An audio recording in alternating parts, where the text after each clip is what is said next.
खुदा मसीह में सबको सलाम। खुदा को बरकत दे, आप बढ़े और तरक्की करें। आज हम दलाइल के तलक से सीखने जा रहे हैं। जब हम क़ज़ात की किताब का मुताला करते हैं तो वहाँ पर हमें दलाइल के बारे में पढ़ने को मिलता है। हालांकि बाइबल के अंदर कहीं पर भी ये मेंशन नहीं है, लिखा नहीं है कि दलाइल की जब वो बदरू होती है, लेकिन दलाइल की करैक्टरिस्टिक्स की वजह से उसकी अंदर जो खूबियाँ थी वो खूबियाँ इब्लीस की तरफ से हैं।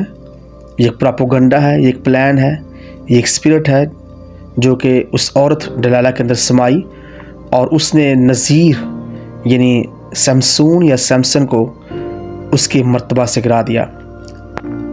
जब हम सैमसन की बात करते हैं तो हम जानते हैं कि सैमसन के पास सुपर नेचुरल या मफोकल फितरत पावर थी, लेकिन वो गिर गया।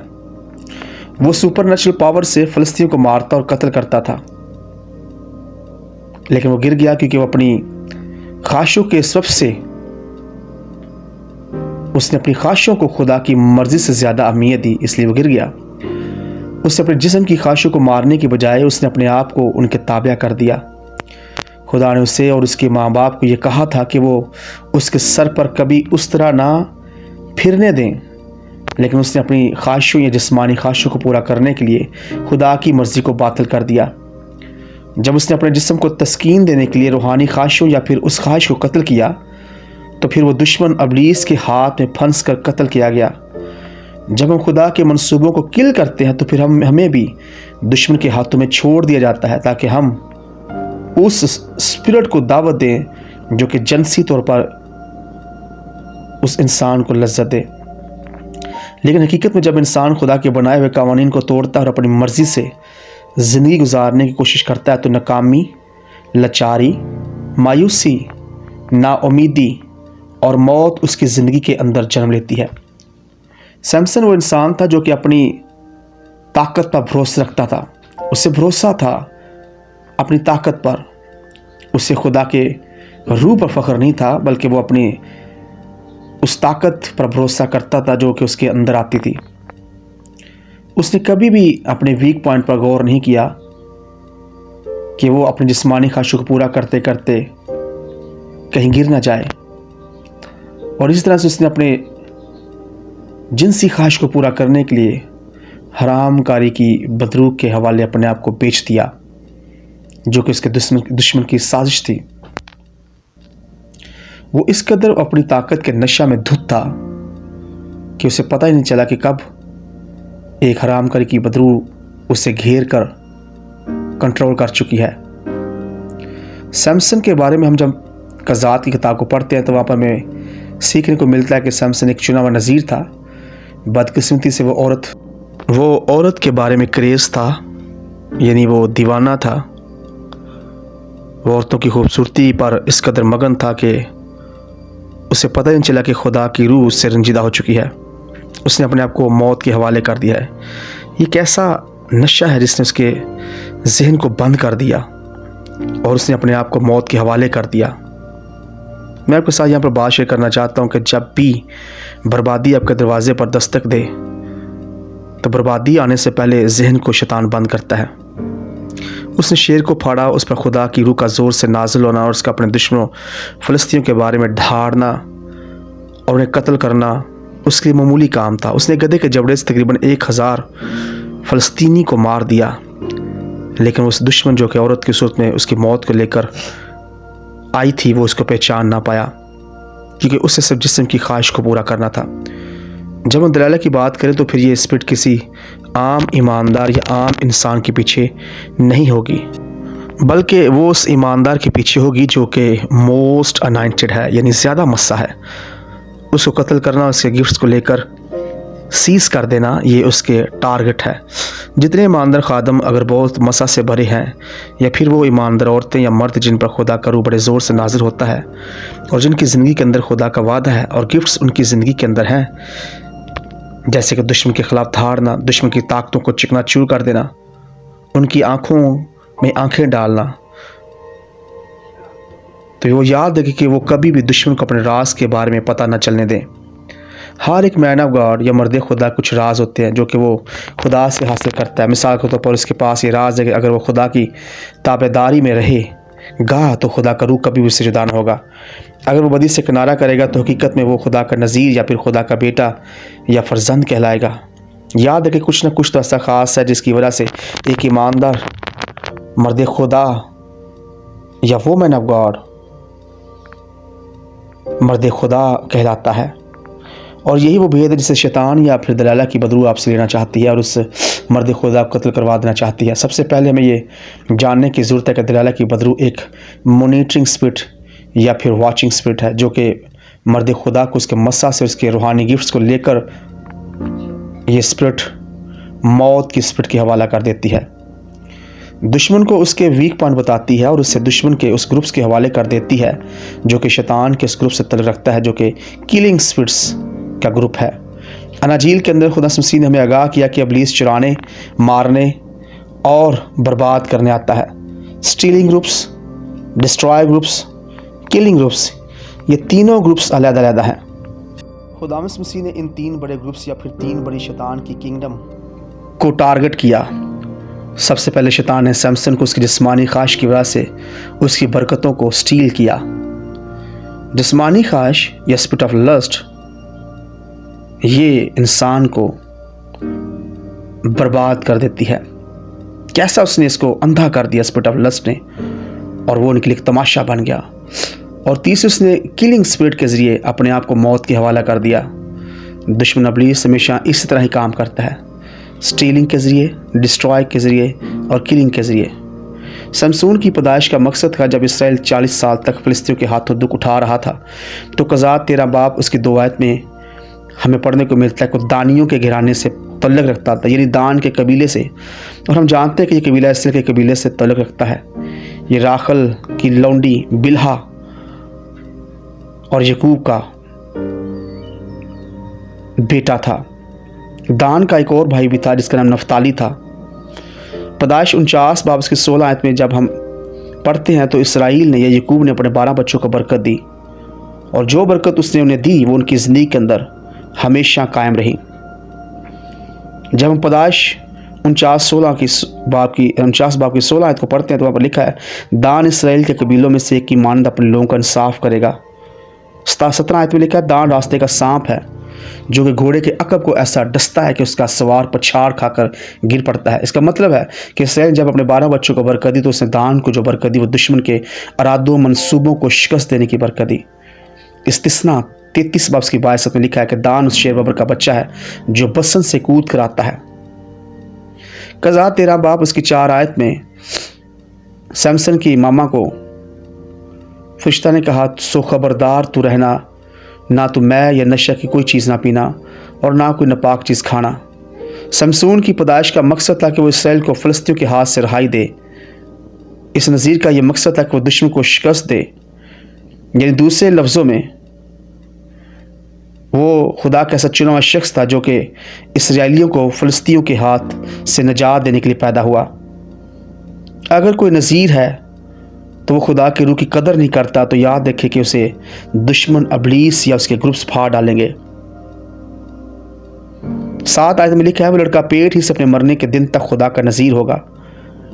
14 बाब की पहली आयत में लिखा है, समसून तिम्नत को गया और वहाँ उसने फ़िलिस्तीनियों की बेटी में से एक औरत देखी और उसने उससे ब्याह करने का सोचा।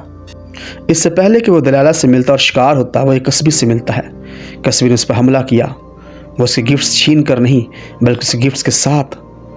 आखिरकार दुश्मन ये प्लान बनाया कि नज़ीर को मारने से पहले ज़रूरी है कि पहले उसकी जुदाई उससे करवाई जाए जहाँ से उसे ताकत मिलती है। और फिर वो एक और औरत के पास गया जो कि सोरक की वादी में रहती थी, जिसका नाम दलाला था। मसा किया हुआ या अनॉइंटेड से उसके वीक पॉइंट्स लेकर उसे अजियत देना, ये दलाला की करैक्टरिस्टिक्स या उसकी खूबी में है। 16 बाब के 16 में लिखा है, तब दलाला ने समसून से कहा, मुझे बता दे कि तेरी शहज़ोरी का भेद क्या है और तुझे अजियत पहुंचाने के लिए किस चीज़ से तुझे बांधना चाहिए। ये हर उस ईमानदार खादम के पीछे है जो कि अनॉइंटेड है, जिसके पास स्पिरिचुअली गिफ्ट्स हैं। She hungers anointed. ये स्पिरिट आपके फोकस से या फिर आपको आपके टारगेट से हटा देगी। दलाला की डीमन ये डेविल के लिए काम करती है। हमें कज़ात की किताब में पढ़ने को मिलता है कि दलाला एक डीमन है, जबकि सरदार जो फ़लस्तीनियों के सरदार हैं उनके लिए जो इंग्लिश के लफ्ज़ वो लॉर्ड्स है, वो डेविल की सूरत में काम कर रहे हैं। 16 वर्ष की 5 में लिखा है, फ़लस्तीनियों के सरदारों ने उस औरत के पास जाकर उससे कहा कि तू उसे फुसलाकर, और फुसलाकर जो इंग्लिश का यहाँ पर इसका जो लफ्ज़ है वो है इंटाइस। इंटाइस का मतलब है प्लीजेंट करना, खुशी देना। ऐसी खुशी जो सिर्फ एक बदरूद से भरी हुई औरत ही दे सकती है। खुशी देने के लिए उसने उससे दरियाफ़त करके उसका क्या राज है, फ़लस्तीनियों के सरदारों या उनके लॉर्ड्स ने यह दलाला से कहा कि उसे खुशी दे जो वो खुशी चाहता है, और खुशी देकर समसून से उसके वीक पॉइंट ले ताकि हम उस पर गलबा हासिल कर सकें। कज़ात किताब हमें बताती है कि समसून के अंदर हवस थी और यही उसकी वीकनेस या उसकी कमज़ोरी थी। दलाला की जो सबसे बड़ी जो उसकी खूबी है स्पिरिट ऑफ दलाला की, वो ये है कि वो दलाला आपको अपनी खूबसूरती के ज़रिए कंट्रोल करने की कोशिश करेगी। दलाला अपनी खूबसूरती का इस्तेमाल करते समसून को उसने कंट्रोल किया। अगर कोई शख्स आपकी कमज़ोरी के बारे में जानने के लिए ज़ोर मारे तो आपको जान लेना चाहिए कि वो स्पिरिट ऑफ दलाला हो सकती है। हमें याद रखने की ज़रूरत है कि हम हर वक्त रूहानी जंग की हालत में हैं, जिसकी वजह दलाला की बदरू हमारी ज़िंदगी पर हमला कर सकती है। दलाला की बदरू सिर्फ औरत में होकर मसा के मर्द को इस्तेमाल नहीं कर सकती, बल्कि ये मर्द में होकर औरत को भी कंट्रोल कर सकती है। दलाला की बदरू अनॉइंटेड को कंट्रोल करने की कोशिश करेगी उसके वीक पॉइंट्स के ज़रिए। हम जानते हैं कि इससे पेशतर सैमसन दलाला का शिकार होता, वह कस्बी के पास गया और उस राज को या उस कमज़ोरी को दलाला बखूबी जानती थी कि वो औरतों का दीवाना है। सरदारों ने दलाला से कहा कि वो उसको उसकी कमज़ोरी यानी उस कमज़ोरी जो उसका वीक पॉइंट था उसकी वजह से जो उसके अंदर थी, जो कि हवस की सूरत में थी, उसको आजमाए और फिर उससे उसके राज को जाने। हमेशा याद रखें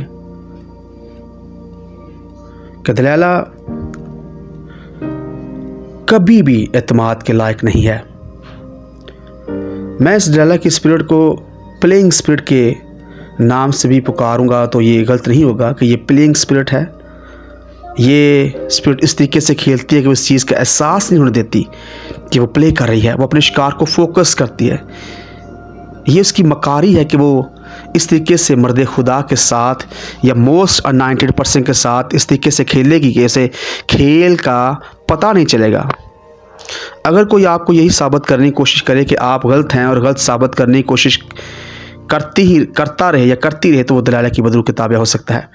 कई लोगों के पास ये महारत होती है कि वो आपको गलत साबित करने के लिए बहुत सी दलीलें पेश करते हैं। क्योंकि जब हम 16 बाब उसकी 10 आयत को पढ़ते हैं तो वहाँ पर लिखा है, तूने मुझे धोखा दिया और मुझसे झूठ बोला। ये उसके प्लेइंग ट्रिक्स हैं। अगर कोई आपको एक ही पॉइंट पर बात करे और उस बात को इस तरीके से इस तरह से उछाले कि आपके नाक में दम कर दे, तो स्पिरिट ऑफ दलाला ये हो सकती है। उससे कोई फ़र्क नहीं पड़ता कि वो कितनी दफ़ा नाकाम होती है, बल्कि वो कामयाब होने के लिए हर कोशिश करती है। अगर कोई आपसे मोहब्बत करने का ढोंग रचाए और आपकी मोहब्बत का नाजायज़ फ़ायदा उठाए, तो ये स्पिरिट ऑफ दलाला हो सकती है। 16 बाब उसकी 15 आयत में लिखा है कि फिर वो उससे कहने लगी, तू क्यों कर कह सकता है कि मैं तुझे चाहता हूँ जबकि तेरा दिल मुझसे लगा ही नहीं।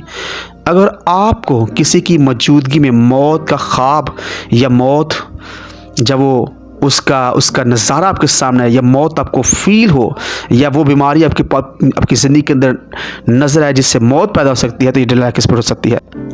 या अगर मौत की ख्वाहिश पैदा हो तो ये स्पिरिट ऑफ दलाला हो सकती है। 16 बाब उसकी 6 आयत में लिखा है, जब उसका नाक में दम उसने कर दिया। 16 बाब उसकी 18 आयत में लिखा है, ये स्पिरिट सिर्फ जब लालच पर काम करती है, उससे किसी से कोई प्यार नहीं है। हकीकत में दलाला की स्पिरिट आपके सीक्रेट्स को जानने के लिए हमेशा कोशिश करती रहती है। बाज़ दफ़ा शख्स को अपनी ज़िंदगी से निकालना चाहते हैं लेकिन निकाल नहीं पाते, तो ये हकीकत में स्पिरिट दलाला है। ऐसी रूह अगर आप उसे जान छुड़ाएं और वो छोड़ने का नाम न लें, तो स्पिरिट दलाला या दलाला की बदरूही हो सकती है। अगर कोई खादम को या खादम को या खादमा को बेड से जुड़ी हुई बीमारी हो तो याद रखें ये स्पिरिट ऑफ डलाला से बेड से जुड़ी बीमारी से मतलब ये है हवस की बीमारियाँ, हवस की ख्वाहिशें। हवस किसी भी खादम या खादमा को मौत तक लेकर जा सकती है। आपको पता है कि डलाला को क्या चाहिए, वो आपकी विजन यानी आपकी रोया को लेकर उसे डेविल को या शैतान को दे देगी और फिर वो डेविल आपकी रोया को आपसे छीन लेगा। सैमसन की आंखें निकाल ली गई यानी उसकी विजन उससे छीन ली गई।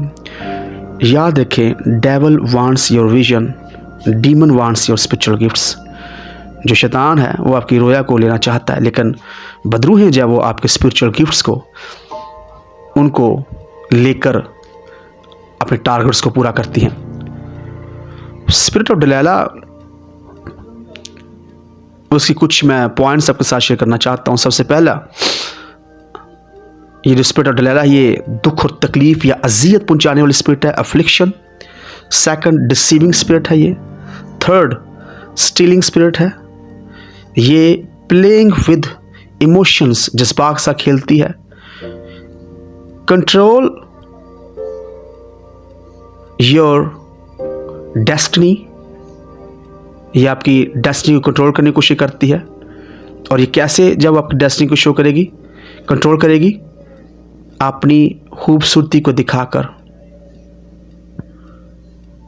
She telling about her beauty, वो अपनी खूबसूरती के बारे में आपके सामने चर्चा करती रहती है, आपके ज़हन को, आपके माइंडसेट को बनाती रहती है। शी प्रेज हर सेल्फ, वो अपने आप की तारीफ करती रहती है। She is a craze your weakness, वो आपकी कमज़ोरियों के बारे में दीवानी है। Binding your strength mean power, यानी वो आपकी जो स्पिरिचुअल पावर है उसको वो बाइंड करना चाहती है। प्लानर है ये, और ये स्लीपिंग स्पिरिट, ये हरामकारी या ज़नाकारी की स्पिरिट है। ये लालच के ज़रिए दूसरों तक आपको सेल करती है, यानी दूसरे ग्रुप तक या डेविल तक ये आपको बेचती है। इसका काम है बेचना। She does not show her weakness, वो कभी भी अपनी वीक पॉइंट को या वीकनेस को अपने विक्टिम के ऊपर, जो उसका शिकार है, उस पर कभी वो शो नहीं होने देती। 16 बाब के 10 में लिखा, तूने मुझे धोखा दिया और मुझसे झूठ बोला। 3 times she bind him and control him.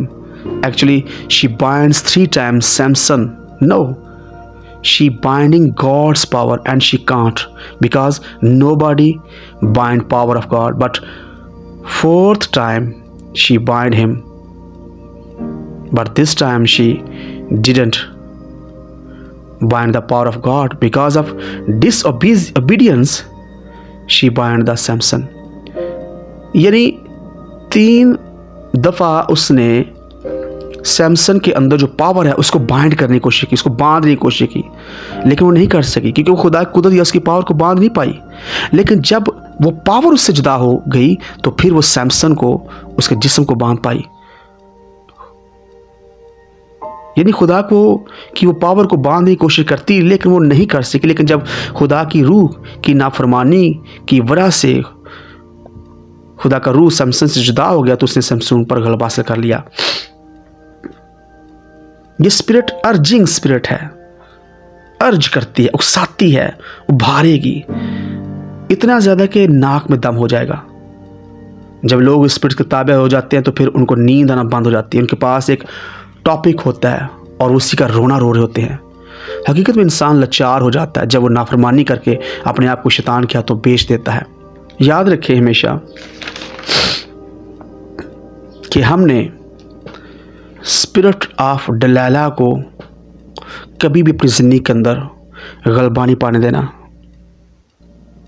कभी भी। और ये आप याद रखें कि स्पिरिट ऑफ डलाला कभी किसी दुश्मन के रूप में नहीं आएगी। ये सारा मैंने इंग्लिश में लिखा हुआ है लेकिन मैं इसको तर्जुमा करके आपके साथ शेयर करना चाहता हूँ कि स्पिरिट ऑफ डलाला जो है वो कभी भी दुश्मन की सूरत में आपके पास नहीं आएगी, बल्कि वो आपके दोस्त बनकर फीमेल या मेल की सूरत में आपके पास आएगी या आएगा। और वो आपकी वीक पॉइंट को लेकर आपको अजियत पहुंचाएगा या पहुंचाएगी और अजियत पहुंचाने के बाद आपको बेच देगी, आपकी रूह को, वो आपकी रूह को बेच देती है डेविल के हाथों। सो हमेशा स्पिरिट ऑफ डिलाइला या स्पिरिट की जो डिलाइला की बदरू है, इससे हमेशा अलर्ट रहें, ख़बरदार रहें। ये हर उस इंसान के पीछे है जिसके अंदर हवस की स्पिरिट काम करती है, या जिसके अंदर हवस की ख्वाहिशें जो वो, या बेड से जुड़ी, मैंने पहले भी कहा बेड से जुड़ी जो बीमारी हैं, डिजीज़ हैं, आप समझ सकते हैं बेड से जुड़ी बीमारी मैंने कौन सी हो सकती है। अगर किसी खादम या खादमा के अंदर ये चीज़ें हैं तो फिर हमें हमेशा तौबा करनी चाहिए, माफ़ी मांगनी चाहिए और खुदा के जलाल को अपनी ज़िंदगी के अंदर आने की दावत देनी चाहिए। आपको पता है खुदा मसीह ने इस ख्वाहिश को हमारे अंदर से मारने के लिए क्या कहा? उसने अगर कोई गलत नज़र से किसी औरत को देखता है तो अपने दिल में उसके साथ ज़िना कर चुका, तो उसने हमें मारा, उसने हमारे अंदर उठने वाली ख्वाहिश को कुचल दिया। तो इस बात को याद रखें, people of God, sons of God and daughters of God, spirit of Delilah तब तक नहीं छोड़ती जब तक वो आपकी रूह को बेच न दे, आपको मार न दे। सो खुदा मुझे और आपको इस कलाम के वसीला से कसरत की बरकत दे। आमीन।